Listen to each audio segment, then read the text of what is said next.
एक गांव में छगन अपनी पत्नी के साथ रहता था।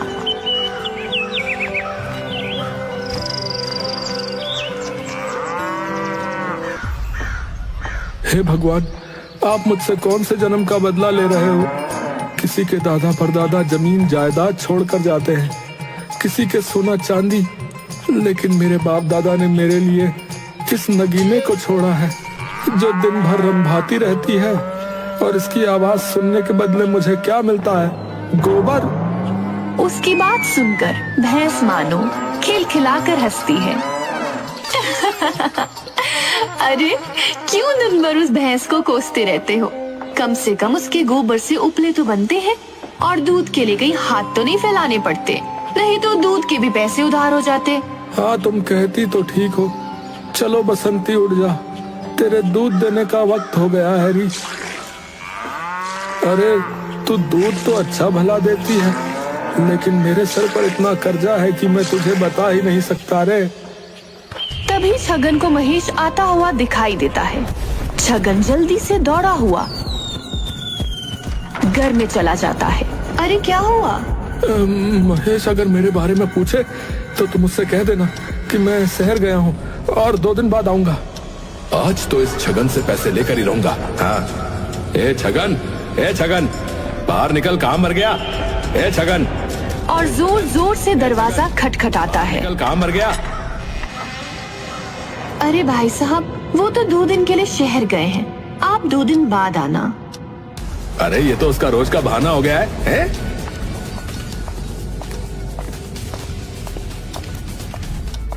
छगन, मुझे पता है कि तू यहीं कहीं छुपा है।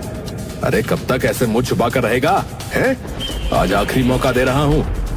अगर तूने पैसे नहीं दिए ना, तो तेरा ये ना घर रहेगा और ना तेरी ये भैंस। और वहाँ से चला जाता है।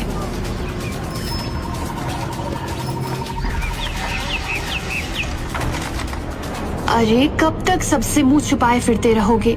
आज ये लोग घर में घुस आए हैं, कल को पता नहीं क्या करेंगे। अरे तो क्या करूं? इतना कर्जा कैसे चुकाऊं? न जाने मेरे दादा परदादा ने इसकी कौन सी जागीर ले ली थी जो ये हर रोज मुझसे पैसे मांगने आ जाता है। आसपास के गांव में तो पूछ पूछ कर थक गया, लेकिन कोई काम देने के लिए तैयार नहीं। तो शहर क्यों नहीं चले जाते? वहाँ तो बहुत सारे काम होते हैं, एक बार जाकर पूछ लो, कहीं कोई काम मिल जाए। तुम कहती हो तो मैं कल ही शहर में भी पूछ आऊंगा। हाँ,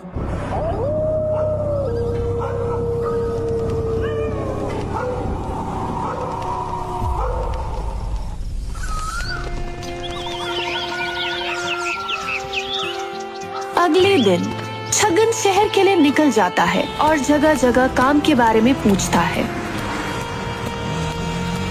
आज तो सुबह से इधर उधर भटक रहा हूँ, पर कोई फायदा नहीं।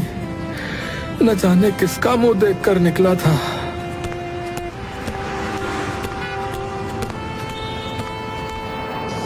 भाई, अगर तुम्हारी दुकान पर किसी आदमी की जरूरत हो तो बताना। नहीं, हमारे यहाँ आदमियों की तो भरमार पड़ी है, कोई आदमी नहीं चाहिए।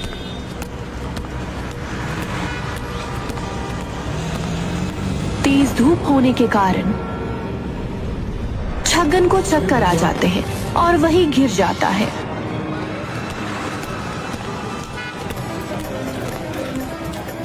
थोड़ी देर बाद छगन को थोड़ा ठीक लगने लगता है, तो वह सब वहाँ से चले जाते हैं। क्या हुआ भैया? छगन उस आदमी को सारी बात बताता है। वैसे मैं तुम्हें काम तो नहीं दे सकता, पर हाँ, तुम अपनी भैंसिया का दूध मुझे दे सको तो मैं दूध के बदले पैसे जरूर दे सकता हूँ। अरे हाँ, क्यों नहीं, वैसे भी मेरी भैंसिया दूध अच्छा देती है भैया। छगन शाम को घर लौट आता है। क्या हुआ, कोई काम मिला शहर में? नहीं, काम तो नहीं मिला, पर वैसे मैं तुम्हें काम तो नहीं दे सकता, पर हाँ, तुम अपनी भैंसिया का दूध मुझे दे सको तो मैं दूध के बदले पैसे जरूर दे सकता हूँ। कांता, दूध बेचकर जो भी पैसा मिलेगा वो हम कहीं भी खर्च नहीं करेंगे, और थोड़ा थोड़ा करके उस महेश के पैसे लौटाऊंगा। उसके बाद ही मेरी जान में जान आएगी।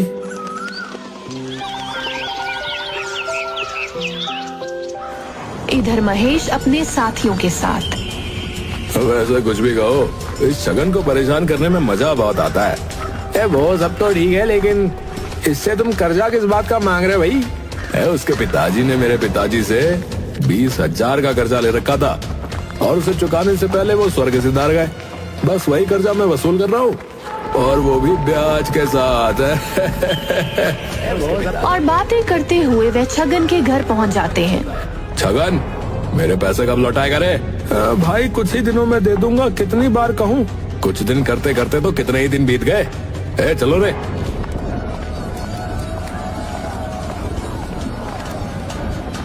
उसके कुछ आदमी मिलकर छगन के घर का सामान इधर उधर पटकने लगते हैं।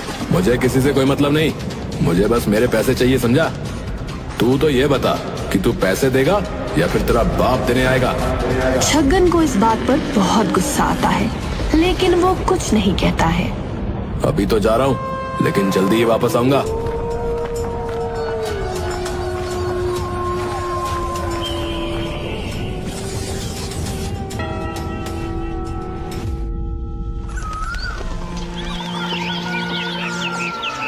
अगले दिन कांता, मैं दूध लेकर शहर जा रहा हूँ।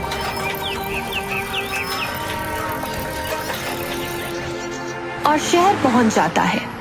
अरे भाई, कल तुमसे बात हुई तो थी दूध के बारे में। ये लो, पूरा डिब्बा भरा हुआ है। अरे वाह, ये दूध तो बहुत ताजा और गाढ़ा है। हाँ, मेरी बसंती का दूध बहुत अच्छा है। ये लो, तुम्हारी भैंस बसंती के दूध के पैसे।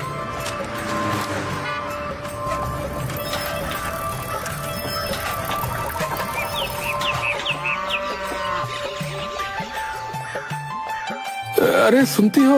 अरे कहाँ हो? यही हूँ, क्या हुआ?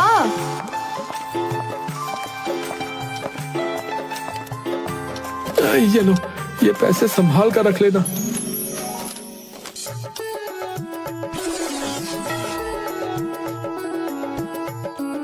छगन हर रोज दूध निकालकर शहर दे आता था, और अब वह आसपास के लोगों का दूध भी शहर ले जाता था। एक दिन भाई, तुम्हें पता है, तुम्हारी बसंती के दूध की वजह से मेरी बिक्री और भी ज्यादा होने लगी है। और तो और ग्राहक भी बहुत खुश हैं। तुम दूध के अलावा और क्या क्या बेचते हो? अरे भाई, दूध से बनने वाली हर चीज बेचता हूँ, जैसे घी, दूध, मक्खन। क्या शहर में घी भी बिकता है?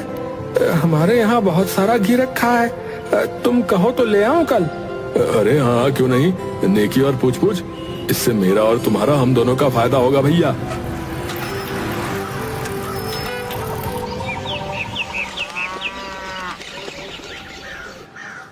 कांता, हमारे घर में जितना भी घी है एक डब्बे में भर के दे देना।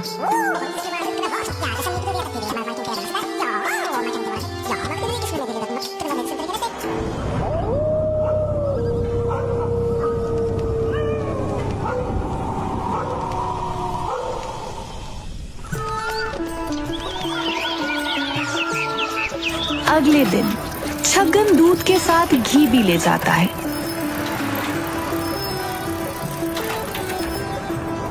अरे सुरेश भाई, ये लो, ये आज का दूध और ये घी बिल्कुल शुद्ध है। अरे तुम्हारे यहाँ से कभी कोई चीज अशुद्ध आई है भैया? जो घी अशुद्ध होगा है? ये लो पैसे। अरे आज तो सारे पैसे महेश के मुंह पे मारूंगा। हाँ,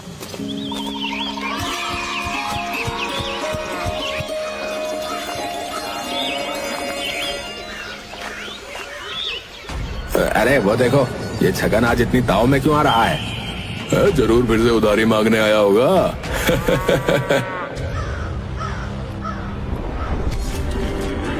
ये लो तुम्हारे पैसे। जानता हूँ कि इतने काफी नहीं, लेकिन अभी इतने रखो, कुछ दिनों में बाकी के पैसे भी लौटा दूंगा। और वहाँ से चला जाता है। महेश और उसके साथी हक्के बक्के रह जाते हैं। ये छगन के पास अचानक इतने पैसे कहाँ से आ गए? कुछ तो गड़बड़ है। बबलू, रतन, तुम दोनों इस पर नजर रखो कि आजकल ये कर क्या रहा है। आसपास के गांव वालों को तो मैंने इसे काम देने से मना कर दिया था, वो सब मेरी बात नहीं टाल सकते। अगले दिन बबलू और रतन दोनों जाकर उस पर नजर रखते हैं और महेश को सारी बात बताते हैं। क्या? नहीं, ये इतनी जल्दी मेरा कर्जा नहीं उतार सकता। सरकार, मैं तो कहता हूँ इसके दूध में जमाल गोटा मिला देते हैं, फिर कोई भी इसका दूध नहीं खरीदेगा। चुप कर बेवकूफ, हमेशा छोटा ही सोचता रहता है। हमें तो बीमारी की जड़ ही खत्म करनी है।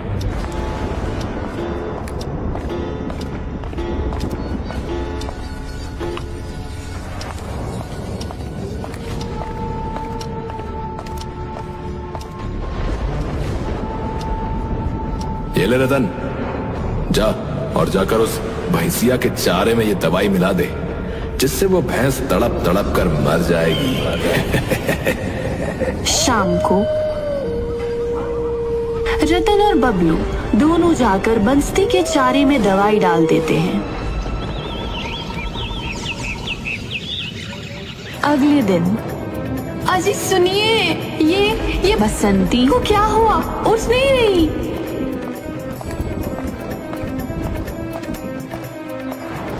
छगन उसे जैसे तैसे उठाने की कोशिश करता है और कुछ दिनों तक उसकी बहुत सेवा करता है, लेकिन उसको नहीं बचा पाए।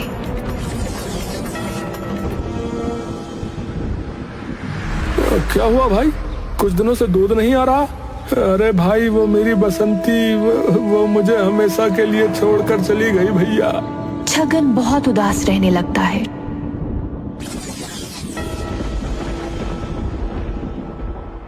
अरे ओ रतन, सुना है छगन की बसंती स्वर्ग सिधार गई? हाँ सरकार, वो जो आपने दवाई दी थी ना, बस उसी का कमाल है। आज बताता हूँ उस छगन को, उस दिन बहुत इतरा रहा था ना।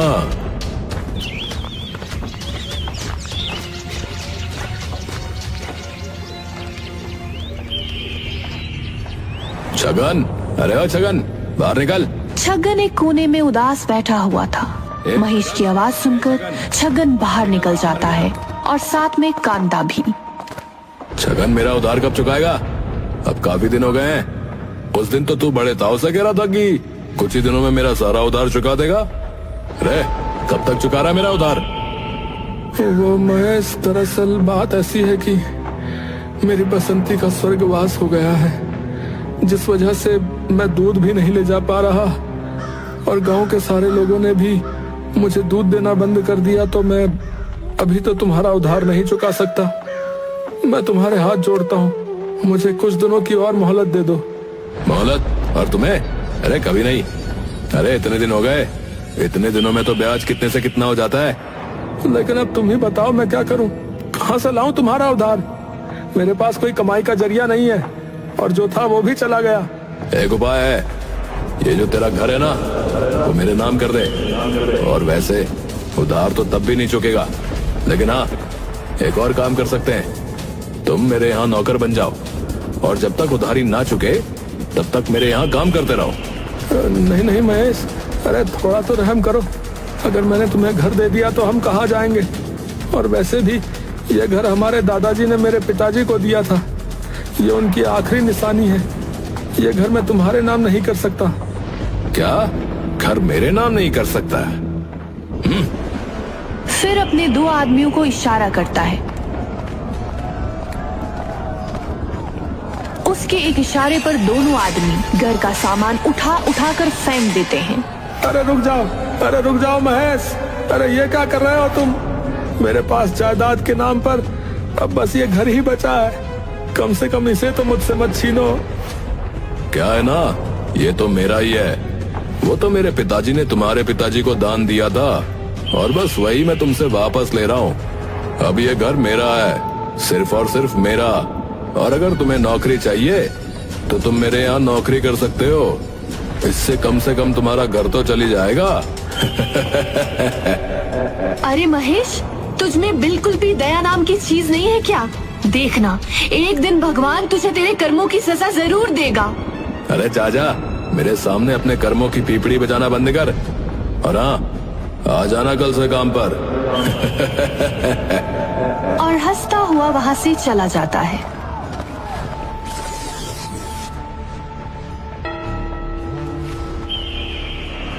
अरे छगन, जा जाकर गायों को चारा डाल दे और उसके बाद खेत पर जाकर सब्जी भी ले आना।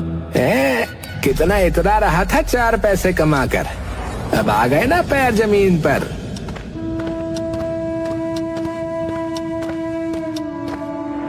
इसकी पूरी जिंदगी भी कम पड़ेगी, लेकिन मेरा कर्जा नहीं उतरेगा।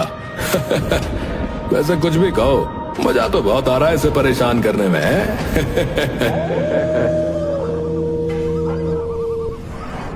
बसंती के जाने के बाद हमारी क्या हालत हो गई है।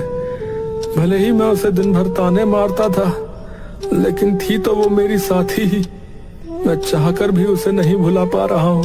बसंती के होने से हमारा दूध का धंधा अच्छा चलने लग गया था, लेकिन अब तो दूसरों के यहाँ काम करके गुजारा करना पड़ता है। अच्छा ठीक है, मैं अभी महेश के यहाँ जाता हूँ, नहीं तो फिर से बवाल मचा देगा।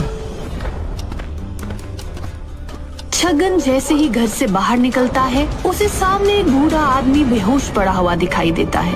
अरे कांता, ये देखो कौन है।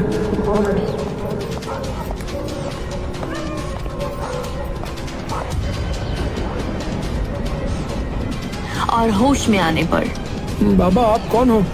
आदमी जैसे ही आंखें खोलता है, उसकी नजर सीधी छगन के पिताजी की तस्वीर पर जाती है। ये कौन है? ये मेरे पिताजी हैं, हीरा लाल जी। क्या हीरा लाल जी? ये तो यहाँ सेठ हुआ करते थे ना। हाँ, लेकिन मेरे दादा ने हमारे हिस्से सिर्फ एक भैंस दी और एक छोटा सा घर दिया था, और ताऊ जी के हिस्से पूरी हवेली कर दी, और इस वजह से आज हम यहाँ हैं। नहीं नहीं, ये झूठ है। मैं तुम्हारे दादा परदादाओं के यहाँ मुंशी रह चुका हूँ, और लालच में आकर तुम्हारे ताऊ जी के साथ मिलकर मैंने तुम्हारे दादा की वसीयत बदल दी थी बेटा।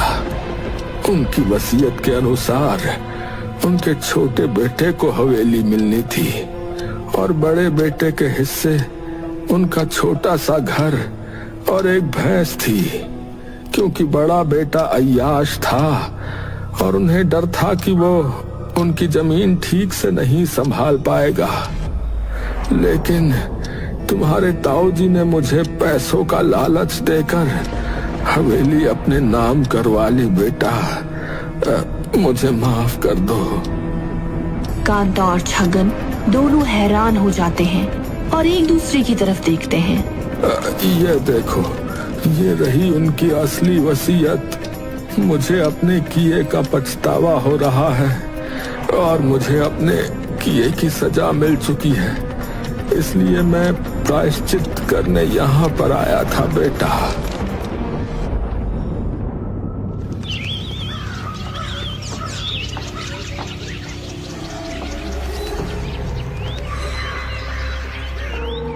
आ गया तू? ये ले फावड़ा, और खेत में कुआं खोद दे। और ये बूढ़ा कौन है रे? भगा इसे यहाँ से। हमारे यहाँ इन जैसे लोगों के लिए जगह नहीं है। महेश, इस हवेली पर मेरे पिताजी का हक था, ना कि तुम्हारे। है? क्या बकवास कर रहा है? मैं बचपन से इस हवेली में रह रहा हूँ। लेकिन हवेली पर तो हक मेरा भी था, और वो हक हमसे तुम्हारे पिताजी ने छीना। फिर बूढ़ा आदमी पूरे गांव को सारी बात बताता है। अरे ऐसे कैसे? मैं अभी सरपंच के पास जाऊंगा। सरपंच जी को मैंने पहले ही बता दिया है, और ये रही वसीयत।